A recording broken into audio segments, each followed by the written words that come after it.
Hi ಎಲ್ರಿಗೂ ನಮಸ್ಕಾರ, welcome back to my channel. ಇವತ್ತು ತುಂಬ ದಿನ ಆದಮೇಲೆ ಒಂದು ವ್ಲಾಗ್ ಮಾಡೋಣ ಅಂತ ಅಂದ್ಕೊಂಡೆ.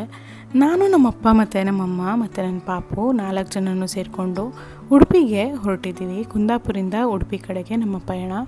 ನಮ್ಮ ಅಜ್ಜಿ ಮನೆ ಇರೋದು ಉಡುಪಿನಲ್ಲಿ, ಉಡುಪಿಯ ಅಂಬಲ್ಪಾಡಿಲಿರೋದು. ಸುಮಾರು ದೂರ ಬಂದಾದ್ಮೇಲೆ ಅನಿಸ್ತು ವ್ಲಾಗ್ ಮಾಡೋಣ ಅಂತ. ಆ್ಯಂಡ್ ನಾವಿವಾಗ ಹತ್ತತ್ರ ಸಾಸ್ತಾನ ಟೋಲ್ ಹತ್ರ ಇದ್ದೀವಿ. ಈ ಟೋಲಲ್ಲಿ ಅಷ್ಟೊಂದು ವೆಯ್ಟಿಂಗ್ ಇರಲ್ಲ. ಬೆಂಗಳೂರಲ್ಲಾದರೆ ನಮಗೆ ಸಿಕ್ಕಾಪಟ್ಟೆ ವೆಯ್ಟಿಂಗ್ ಇರುತ್ತೆ. ಹೋಗಬೇಕಾದ್ರೂ ಅಷ್ಟೇ, ಬರಬೇಕಾದ್ರೂ ಟೂ ವೇ ಅಷ್ಟೊಂದು ರಶ್ ಇರಲ್ಲ, ಆರಾಮಾಗಿ ಹೋಗಿ ಬರ್ಬೋದು. ಆ್ಯಂಡ್ ಇವಾಗ ಸಾಸ್ತಾನದಲ್ಲಿ ನಾವು ಒಂದು ಸ್ವಲ್ಪ ನಿಲ್ಲಿಸಿದ್ದೀವಿ, ಕಾರ್ ಪಾರ್ಕ್ ಮಾಡಿಕೊಂಡು ನಮ್ಮ ಅಮ್ಮನಿಗೋಸ್ಕರ ವೆಯ್ಟ್ ಮಾಡ್ತಿದ್ದೀವಿ.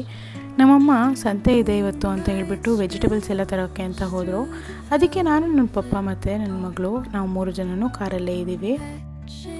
ಇಷ್ಟೊತ್ತಾದರೂ ಇನ್ನೂ ಬಂದಿಲ್ಲ. ಆ ಕಡೆ ಈ ಕಡೆ ನೋಡಿಕೊಂಡು ಸುಮ್ಮನೆ ಕೂತಿದ್ದೀವಿ ಅಷ್ಟೇ. ನನ್ನ ಮಗಳಂತೂ ಹೋಗೋರು ಬರೋರನ್ನ ನೋಡ್ತಾ ಇದ್ದಾಳೆ. ಸೊ ಅವಳಿಗೆ ವಿಂಡೋನಲ್ಲಿ ಆ ಕಡೆ ಈ ಕಡೆ ಹೋಗೋರು ಬರೋರನ್ನ ನೋಡಿಕೊಂಡು ಆರಾಮಾಗಿ ಎಂಜಾಯ್ ಮಾಡ್ಕೊಂಡಿದ್ದಾಳೆ. ಹೊರಗಡೆ ಬಂದರೆ ಏನೋ ಒಂಥರ ಖುಷಿ ಅವಳಿಗೆ. ಸ್ಕೈ ನೋಡೋದು, ಈ ಥರ ಟ್ರೀಸು ಅದು ಇದು ನೋಡಿಕೊಂಡು ಎಲ್ಲ ಟೈಮ್ ಪಾಸ್ ಆಗುತ್ತೆ. ಸೊ ಅಷ್ಟೇನು ಕಷ್ಟ ಅಂತ ಅನ್ಸಲ್ಲ. ಹೊರಗಡೆ ಕರ್ಕೊಂಬಂದರೆ ಆರಾಮಾಗಿರ್ತಾಳೆ. ಆ್ಯಂಡ್ ನಾವಿವಾಗ ಬ್ರಹ್ಮಾವರದಲ್ಲಿದ್ದೀವಿ. ಬ್ರಹ್ಮಾವರ ನಮ್ಮ ಅಪ್ಪನೂರು. ನಮ್ಮ ಅಜ್ಜಿ ಎಲ್ಲ ಮುಂಚೆ ಬ್ರಹ್ಮಾವರದಲ್ಲಿದ್ದರು. ನಮ್ಮ ಇನ್ನೊಬ್ಬರು ಚಿಕ್ಕಪ್ಪನೂ ಅಷ್ಟೇ ಬ್ರಹ್ಮಾವರದಲ್ಲಿದ್ದರು. ಬಟ್ ಇವಾಗ ಇಲ್ಲಿ ಯಾರೂ ಇಲ್ಲ. ನೋಡಿದಾಗೆಲ್ಲ ನೆನಪಾಗುತ್ತೆ ಪ್ರತಿ ಸಲ ಹೋಗುವಾಗ ಬರುವಾಗ. ಸೊ ಇಲ್ಲೆಲ್ಲ ಇದ್ವಲ್ಲ, ನಾವು ಓಡಾಡ್ತಿದ್ವಲ್ಲ ಅಂತ. ಹಾಗೆ ಮುಂದೆ ಬಂದು ಸಂತೆಕಟ್ಟೆ ಬಂತು. ಈ ರೋಡ್ ಸ್ವಲ್ಪನೂ ಚೆನ್ನಾಗಿರಲಿಲ್ಲ, ಇವಾಗ ಎಷ್ಟು ಚೆನ್ನಾಗಾಗಿದೆ ನೋಡಿ. ಇಲ್ಲಿ ಹೋಗೋರು ಬರೋರು ನೀವು ಇದ್ದರೆ ನಿಮಗೆ ಗೊತ್ತಿರುತ್ತೆ. ಸೊ ಓಡಾಡಿದರೆ ನಿಮ್ಗೆ ಗೊತ್ತಿರುತ್ತೆ ಯಾವ ಥರ ಇತ್ತು ರೋಡ್ ಅಂತ. ನಮ್ಮಮ್ಮ ಪಾಪುನ ಹಿಡ್ಕೊಂಡು ಹಿಂದ್ಗಡೆ ಕೂತ್ಕೊಂಡಿದ್ದಾರೆ. ಆ್ಯಕ್ಚುಲಿ ಫೀಡ್ ಮಾಡೇ ಹೊರಟಿದ್ದು ಕುಂದಾಪುರಿಂದ. ಜಸ್ಟ್ 40 ಮಿನಿಟ್ಸ್, 35-40 ಮಿನಿಟ್ಸ್ ಆಗುತ್ತೆ ಅಷ್ಟೇ Kundapura to Udupi. And Robosoft company ಒಂದಿದೆ ಸಂತೆಕಟ್ಟೆ ಹತ್ತತ್ರನೇ. ಆಲ್ಮೋಸ್ಟ್ ನಾವು ಇವಾಗ ರೀಚ್ ಆಗಿದ್ದೀವಿ. ಉಡುಪಿ ಹತ್ತತ್ರ ಇದ್ದೀವಿ. ಜಸ್ಟ್ 1 ಕಿಲೋಮೀಟ್ರ್ ದೂರ ಇದೆ ಅಷ್ಟೇ. ನಮ್ಮ ಅಜ್ಜಿ ಮನೆ ಉಡುಪಿ ಸಿಟಿನಲ್ಲಿ ಇಲ್ಲ, ಅಂಬಲ್ಪಾಡಿಲಿದೆ. ಸೊ NHಗೆ ಈಸಿಲಿ ಕನೆಕ್ಟ್ ಆಗುತ್ತೆ. ಹಾಗಾಗಿ ನಮಗೆ ಉಡುಪಿ ಸಿಟಿಗೆ ಎಂಟರ್ ಆಗೋವಂಥ ಅವಶ್ಯಕತೆ ಇಲ್ಲ. ಆ್ಯಕ್ಚುಲಿ ಇಲ್ಲಿ ಲಾಸ್ಟ್ ಟೈಮ್ ಬಂದಾಗ ನಾವು ಲೆಫ್ಟಿಗೆ ತೊಗೊಂಡು ಸರ್ವಿಸ್ ರೋಡ್ಗೆ ಹೋಗೋ ಥರ ಇತ್ತು. ಬಟ್ ಈ ಸಲ ಯಾಕೋ ಹೋಗೋದು ಡೌಟ್ ಅಂತ ಅನ್ನಿಸ್ತಾ ಇದೆ. ಆ್ಯಂಡ್ ಅಂಡರ್ ಕನ್ಸ್ಟ್ರಕ್ಷನ್ ಇದೆ ಅಂತ ಅನಿಸುತ್ತೆ. ಅದಕ್ಕೆ ಮುಂದಕ್ಕೆ ಹೋಗಿ ನೋಡೋಣ, ಅಲ್ಲೆಲ್ಲಾದರೂ ಒಂದು ಕಡೆ ಲೆಫ್ಟ್ ತೊಗೋಬೋದಾ ಅಂತ. ಸೊ ಇಲ್ಲಿ ಲಕ್ಕಿಲಿ ಒಬ್ಬರು ಇಂಡಿಕೇಟ್ ಮಾಡಿ ತೋರಿಸ್ತಾ ಇದ್ದಾರೆ, ಇಲ್ಲಿ ಒಂದು ಲೆಫ್ಟ್ ತೊಗೋಬೋದು ಅಂತ. ಅದಕ್ಕೆ ಮುಂದೆ ಹೋಗಿ ಒಂದು ಲೆಫ್ಟ್ ತೊಗೊಳ್ಳೋಣ. ಈ ಬಿಲ್ಡಿಂಗ್ಗಳೆಲ್ಲ ಈ ಹಿಂದೆ ತುಂಬ ವರ್ಷಗಳಿಂದ ಕನ್ಸ್ಟ್ರಕ್ಷನ್ ನಡೀತಾನೆ ಇತ್ತು, ಅಪಾರ್ಟ್ಮೆಂಟ್ಸ್ ಎಲ್ಲ. ಸೊ ಫೈನಲಿ ಇವಾಗ ಇದರ ಕನ್ಸ್ಟ್ರಕ್ಷನ್ಸ್ ಎಲ್ಲ ಮುಗಿದಿದೆ. ಆ್ಯಂಡ್ ಇಲ್ಲಿ ನೋಡಿ ಲೆಫ್ಟ್ಗೆ ನಮಗೆ ಒಂದು ಫೈನಲಿ ಸರ್ವಿಸ್ ರೋಡ್ಗೆ ಕನೆಕ್ಟ್ ಆಯಿತು. ಹಾಗೆ ಮುಂದೆ ಬಂದು ರೈಟ್ ತೊಗೊಂಡು ಹಾಗೆ ಸೀದಾ ಹೋದರೆ ಅಂಬಲ್ಪಾಡಿಗೆ ಹೋಗುತ್ತೆ.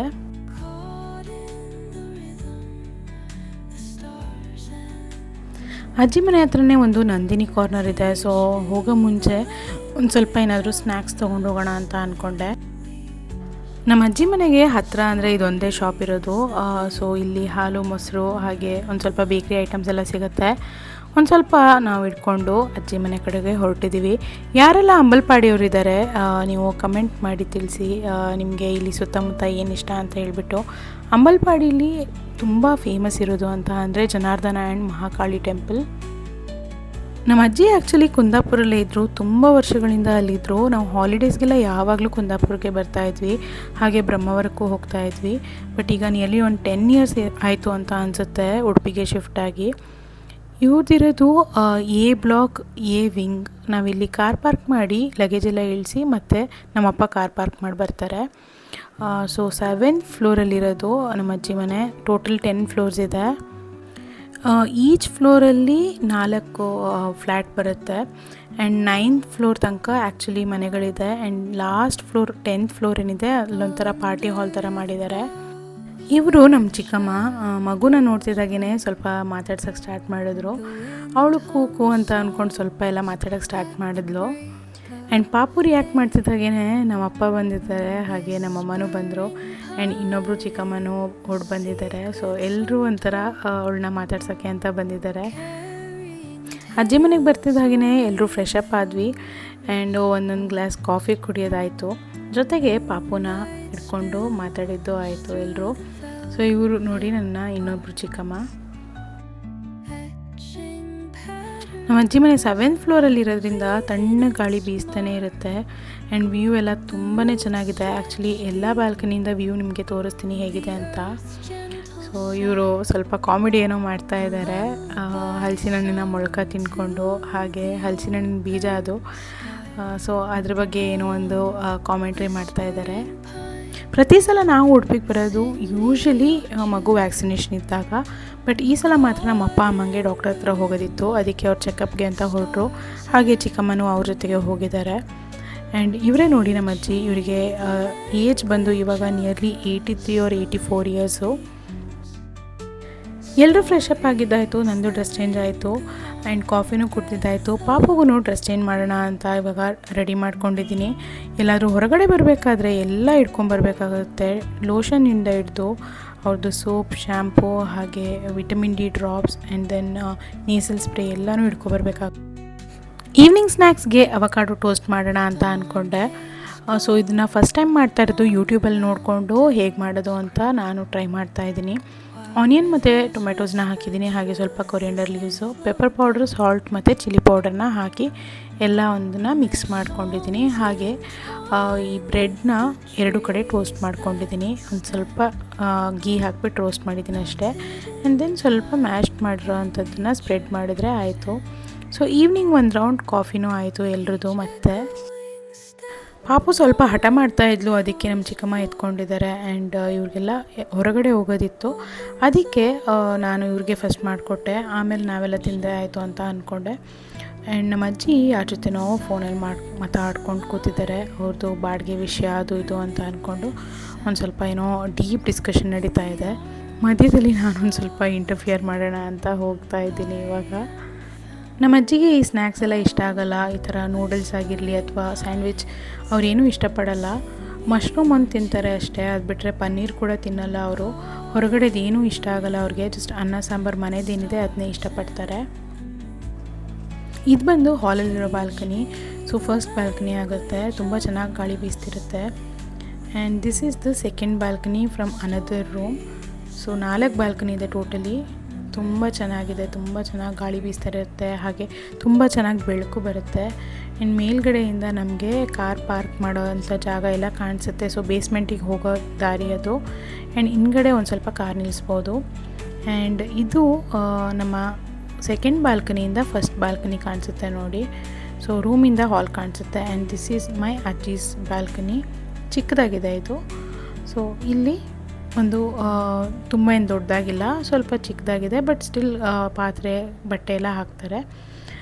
ಆ್ಯಂಡ್ ಈ ಬಾಲ್ಕನಿ ಬಂದು ತುಂಬ ಚೆನ್ನಾಗಿದೆ. ಇದು 4th ಬಾಲ್ಕನಿ, ತುಂಬ ದೊಡ್ಡದಾಗಿದೆ.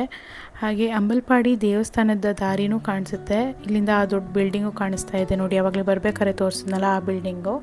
ಆ್ಯಂಡ್ ಲೆಫ್ಟಲ್ಲಿ ನಿಮಗೆ ಅಲ್ಲಿ ಅಂಬಲ್ಪಾಡಿ ದೇವಸ್ಥಾನ ಎಲ್ಲ ಇರುತ್ತೆ. ಆ್ಯಕ್ಚುಲಿ ಮಲ್ಪೆ ಬೀಚ್ ಕಾಣಿಸುತ್ತೆ ಬಾಲ್ಕನಿಯಿಂದ. ಸೊ ಸ್ವಲ್ಪ ಝೂಮ್ ಮಾಡ್ತಾಯಿದ್ದೀನಿ. ನೈಟ್ ಟೈಮ್ ಅಂತೂ ನಿಮಗೆ ಸೀ ವಾಕಲ್ಲಿ ಏನು ಲೈಟ್ಸ್ ಇರುತ್ತಲ್ಲ ಅದೆಲ್ಲ ಕಾಣಿಸುತ್ತೆ. ಸೊ ಆದಷ್ಟು ರೆಕಾರ್ಡ್ ಮಾಡೋಕ್ಕೆ ಟ್ರೈ ಮಾಡ್ತೀನಿ. ಇವಾಗ ಎಷ್ಟು ಕಾಣಿಸ್ತಿದೆಯೋ ಗೊತ್ತಾಗ್ತಿಲ್ಲ ನೋಡಿ, ಅಲ್ಲಿ ಸ್ವಲ್ಪ ದೂರದಲ್ಲಿದೆ. ಆ್ಯಂಡ್ ಇವಳು ನನ್ನ ಕಸಿನ್ನು. ಇವಳು ಸ್ವಲ್ಪ ಕ್ಯಾಮ್ರಾ ಶೈ ಆ್ಯಕ್ಚುಲಿ, ಅದಕ್ಕೆ ಗೊತ್ತಾಗ್ದಂಗೆ ವೀಡಿಯೋ ಶೂಟ್ ಮಾಡ್ತಾಯಿದ್ದೀನಿ. ಸ್ವಲ್ಪ ನಾಚ್ಕೊತಿದ್ದಾಳೆ ಅವಳು. ಸೊ ಅವಳು ವೀಡಿಯೋ ಮಾಡೋದು ಬೇಡ ಅಂತ ಹೇಳಿದ್ಲು, ಅದಕ್ಕೆ ಸ್ಟಾಪ್ ಮಾಡಿದೆ. ಸೀರಿಯಲ್ ಬಗ್ಗೆ ಏನೋ ಒಂದು ಎಕ್ಸ್ಪ್ಲೇನ್ ಮಾಡ್ತಾಯಿದ್ರು. ನಮ್ಮ ಅಜ್ಜಿ ನೈಟ್ ಜೋಳದ ರೊಟ್ಟಿ ಮಾಡೋಣ ಅಂತ ಎಲ್ಲ ರೆಡಿ ಮಾಡ್ಕೊಂಡಿದ್ದಾರೆ. ಜೋಳದ ರೊಟ್ಟಿ ಅಂತೂ ನಾವು ಅಷ್ಟೊಂದೇನು ಮಾಡಲ್ಲ ನಮ್ಮ ಕಡೆ, ತುಂಬ ಅಂದರೆ ತುಂಬಾ ಕಮ್ಮಿ. ಬಟ್ ನಮಗೆ ಈ ಥರ ತಟ್ಟಿ ಮಾಡೋದಂತೂ ಗೊತ್ತೇ ಇಲ್ಲ. ಸೊ ಚಪಾತಿ ಥರ ಮಾಡ್ತೀವಷ್ಟೇ. ಬಟ್ ಸ್ಟಿಲ್ ಒಂದು ಐಡಿಯಾ ಅಂತೂ ಇದೆ ಹೇಗೆ ಮಾಡೋದು ಅಂತ. ತುಂಬ ತೆಳ್ಳಗೆ ಮಾಡೋಕ್ಕೆ ಬಂದಿಲ್ಲ ಅಂತ ಅಂದರೂ ಒಂದು ರೇಂಜಿಗೆ ಮಾಡ್ತೀವಿ ಅಂತಲೇ ಹೇಳ್ಬೋದು. ಆ್ಯಂಡ್ ಜೋಳದ ರೊಟ್ಟಿ ತುಂಬಾ ಒಳ್ಳೆಯದು ಹೆಲ್ತ್ಗೆ ಅಂತ ನಾವು ಜೋಳದ ರೊಟ್ಟಿ ಎಲ್ಲ ತಿನ್ನೋಕ್ಕೆ ಸ್ಟಾರ್ಟ್ ಮಾಡಿದ್ದೀವಿ. ಹಾಗೆ ರಾಗಿ ಮುದ್ದೆನೂ ಅಷ್ಟೇ. ಮಂಗಳೂರು ಸೈಡು, ಕುಂದಾಪುರ, ಉಡುಪಿ ಸೈಡೆಲ್ಲ ತುಂಬ ಕಮ್ಮಿನೇ ಅದು ಮಾಡೋದು. ಜೋಳದ ರೊಟ್ಟಿಗೆ ನಾವು ಚವಳಿಕಾಯಿ ಪಲ್ಯನ ಮಾಡಿದ್ದೀವಿ. ಸೊ ಈ ಕಾಂಬಿನೇಷನ್ ಚೆನ್ನಾಗೇ ಇರುತ್ತೆ. ಆ್ಯಂಡ್ ಡಿನ್ನರ್ ಎಲ್ಲ ಮುಗಿಸ್ಕೊಂಡ್ವಿ. ಹಾಗೆ ನೈಟ್ ಒಂದು ಸಲ ಬಾಲ್ಕನಿಯಿಂದ ನಾನು ವ್ಯೂ ತೋರಿಸ್ತೀನಿ ಅಂತ ಹೇಳಿದ್ನಲ್ಲ, ಬಟ್ ಸ್ಟಿಲ್ ಕಾಣಿಸ್ತಿಲ್ಲ. ಲೈಟ್ಸ್ ಎಲ್ಲ ಒಂದು ಸ್ವಲ್ಪ ಕಾಣಿಸ್ತಿದೆ ನೋಡಿ ಅಷ್ಟೇ. ಸೊ ತುಂಬ ಏನು ನೀಟಾಗಿ ಕಾಣಿಸ್ತಿಲ್ಲ ಆ್ಯಕ್ಚುಲಿ. ಹಾಗೆ ನೋಡೋಕ್ಕೆ ತುಂಬ ಚೆನ್ನಾಗಿದೆ. ನೆಕ್ಸ್ಟ್ ಡೇ ಮೀಟ್ ಬರ್ತಿದ್ದಾಗೇ ಪಾಪುನ ಮಾತಾಡ್ಸೋಕ್ಕೆ ಸ್ಟಾರ್ಟ್ ಮಾಡಿದ್ರು. ನಾವು ಹೋದಾಗೆಲ್ಲ ಅಷ್ಟೇ, ಅವ್ರು ಪ್ರತಿ ಸಲನೂ ಬಂದು ಫಸ್ಟ್ ಪಾಪುನ ಮಾತಾಡಿಸ್ತಾರೆ, ಆಮೇಲೆ ಏನು ಕೆಲಸ ಇದೆ ಅದನ್ನು ಮಾಡೋಕ್ಕೆ ಹೋಗ್ತಾರೆ ಅವರು. ನೀವೆಲ್ಲ ಕಮೆಂಟ್ ಮಾಡ್ಬೋದು ಪಾಪುನ ಯಾಕೆ ಬ್ಲರ್ ಮಾಡಿದ್ದೀರಾ ಅಂತ. Because I believe in ನಜರ್.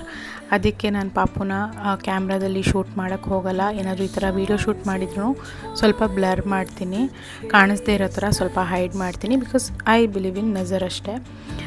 So and then ಹಾಗೆ ನಾವು ಉಡುಪಿಯಿಂದ ಕುಂದಾಪುರ ಕಡೆಗೆ ವಾಪಸ್ ನಮ್ಮ ಮನೆ ಕಡೆಗೆ ಹೊರಟಿದ್ದೀವಿ. ಉಡುಪಿ ಟು ಕುಂದಾಪುರ ತುಂಬ ಏನು ದೂರ ಆಗಲ್ಲ, ಬಟ್ ನಾವು ಪಾಪುನ ಕರ್ಕೊಂಡು ಹೋಗೋದ್ರಿಂದ ಸ್ವಲ್ಪ ನಿಧಾನಕ್ಕೆ ಡ್ರೈವ್ ಮಾಡ್ತೀವಿ ಅಷ್ಟೇ. ಬಸ್ಸಲ್ಲಾದರೆ ಇನ್ನೂ ಸ್ವಲ್ಪ ಜಾಸ್ತಿ ಹೊತ್ತಾಗುತ್ತೆ. ಆ್ಯಂಡ್ ಫೈನಲಿ ನಾವು ಕುಂದಾಪುರಗೆ ರೀಚ್ ಆಗಿದ್ದೀವಿ. ಈ ವ್ಲಾಗ್ ನಿಮಗೆ ಇಷ್ಟ ಆದರೆ ಲೈಕ್ ಮಾಡಿ, ಕಾಮೆಂಟ್ ಮಾಡಿ, ಹಾಗೆ ಚಾನಲ್ಗೆ ಸಬ್ಸ್ಕ್ರೈಬ್ ಮಾಡೋದನ್ನ ಮರಿಬೇಡಿ. Thanks for watching. ಬಾಯ್.